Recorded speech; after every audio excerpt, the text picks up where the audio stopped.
तरीके से न्यूज चैनलों पे आज जो न्यूज चलाए जाते हैं उसमें सिर्फ और सिर्फ हिंदू, मुसलमान, शमशान, कब्रिस्तान।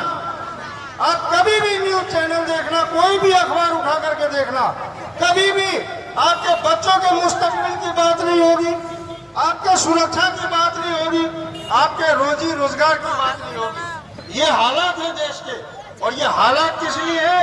क्योंकि हमारी जो एकता है वो बराबर नहीं है। हम कहीं ना कहीं टूट जाते हैं और तीसरी ताकत उसका फायदा उठा रहा है। इसलिए आप लोगों से बार बार गुजारिश की जा रही है कि आप सोचे समझे।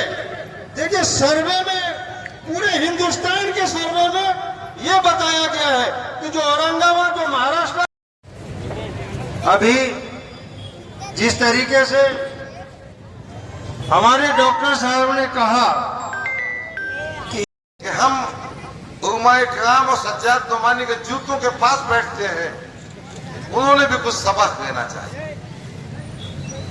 सज्जाद नोमानी का फैसला आने के बाद तिरमिराहट व्हाट्सएप और फेसबुक पर ऐसे ऐसे कमेंट। भाई, पार्लियामेंट के इंतखाबात में जब सज्जाद नोमानी ने कहा आप उनको वोट दे सकते हैं, तो जब सज्जाद नोमानी बड़े आदमी थे और जब सर्वे की बुनियाद पर, मशवरे की बुनियाद पर,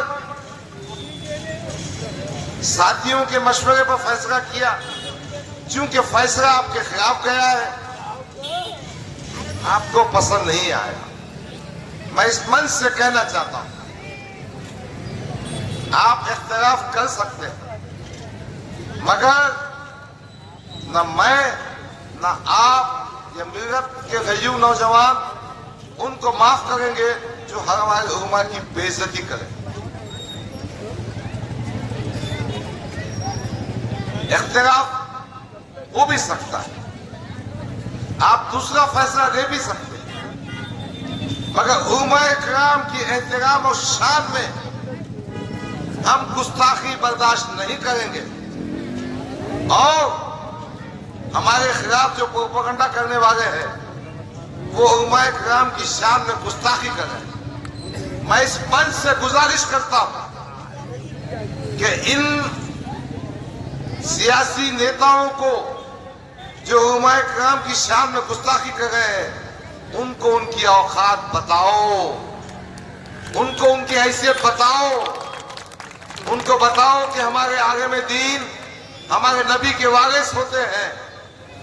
उनकी राय से इख्तिलाफ हो सकता है, मगर उनकी बेइज्जती करना, उन पे झूठे इल्जाम लगाना, उनकी तौहीन करना, व्हाट्सएप पे गंदी गंदी बातें करना, कोई गैरतमंद मुसलमान, वो मुसलमान जो आकाए नामदार हजरत मोहम्मद मुस्तफा सल्लल्लाहु अलैहि वसल्लम सर्वर कौनैन को मानता है, उनको बर्दाश्त नहीं करेगा। की जरूरत पड़ी, उनको तेलुगु देशम चंद्रबाबू नायडू की जरूरत पड़ी, तो ये अजीम शख्सियत है और इनका नेटवर्क इस कोशिश में लगा हुआ है कि फिस्ताई ताकतें, फिरका परस्त ताकतें, वो ताकतें जो अक़लियतों की, मुसलमानों की दुश्मन है, वो ताकतें जो दस्तूर को बदलना चाहती है, वो ताकतें जो औकाफी जायदाद पर कब्जा करना चाहती है, उनको खत्म करना है। इसी मकसद के तहत महाराष्ट्र में पार्लियामेंट के इंतखाबात होने के बाद मौलाना मोहतरम सज्जाद नोमानी साहब ने एक नेटवर्क बनाया, इस बात की कोशिश की कि हम भारतीय जनता पार्टी हो, अजीत दादा की एनसीपी हो, एकनाथ शिंदे का शिवसेना हो, उसको कैसा रोक सकते हैं। महाविकास आघाड़ी में भी मौलाना मोहतरम ने इस बात की कोशिश की कि फिरका परस्त ताकतें सत्ता में ना आए, और फिर एक कोशिश जगन पाटिल साहब के पास भी जाकर की, इत्तेफाक से वो कोशिश ज्यादा कामयाब न हो पाई। फिर गुज़िश्ता कल उन्होंने महाराष्ट्र के 288 उम्मीदवारों की फहरिस्त जहां जहां तायीद और नाम दाखिल किया, उसमें से मैक्सिमम कैंडिडेट महाविकास आघाड़ी के हैं। 17 मुकामात ऐसे हैं जहां महाविकास आघाड़ी का उम्मीदवार नहीं है, उसमें से औरंगाबाद ईस्ट भी है।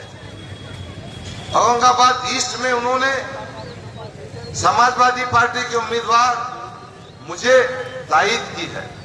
मैं आप तमाम की जानिब से, मैं अपनी जानिब से, मेरी पार्टी की जानिब से और मेरे तमाम साथियों की जानिब से दिल की गहराइयों से मौलाना सज्जाद नोमानी का शुक्रिया अदा करता हूं। मगर एक बात मैं कहना चाहता हूं, जो हजरात का ये होता है कि उनकी धूल चटाओ और जमानत जब्त करा दो। अजीजा ने गिरामी, आज मैं मशरक़ी हल्के में घूम रहा हूं, लोगों से मुलाकातें कर रहा हूं। इंशाअल्लाह हम भारी अक्सरियत से कामयाब होंगे। आज मराठा समाज चिंतन कर रहा है और उनका रुझान हमारी जानिब है, समाजवादी पार्टी की जानिब है। तो इंशाअल्लाह ताला हम मराठों के वोट ले लेंगे। दलित समाज से हमारा संबंध है, वो हमारे साथ में आएंगे, यकीनन उनके भी वोट मिलेंगे। और एक बात मैं वादा करने आपके सामने आया हूं कि मैं आपके बीच में 10 साल से था, है और रहूंगा। मैं आपके सुख दुख में, आपकी परेशानियों में हमेशा आपके साथ रहूंगा। और ये कहने आया हूं कि जहां जरूरत पड़ेगी मैं पुलिस स्टेशन आपके वास्ते आऊंगा, आपकी नुमाइंदगी करूंगा। मेरा भाई सारिक हसन खान कह रहा था कि गफ्फार कादरी ने महाराष्ट्र में मुख्तलिफ मुकामात पर नुमाइंदगी की। ये हकीकत है, ये सच्चाई है। जहां जहां मॉब लिंचिंग हुई मैं वहां पहुंचा। मैंने कोई एहसान नहीं किया, मैंने अपना फर्ज निभाया। जहां जहां फसादात हुए, जहां जहां मुसलमानों पर जुल्म हुआ, मैं वहां पहुंचा। मशरक़ी हल्का भी मेरा हल्का है। मैं 10 साल से मेहनत कर रहा हूं। हमारी मेहनतों के नतीजे में 250 वोटर्स रजिस्ट्रेशन कैंप की वजह से आज इस हल्के में 1,46,000 मुसलमान वोटर्स हैं।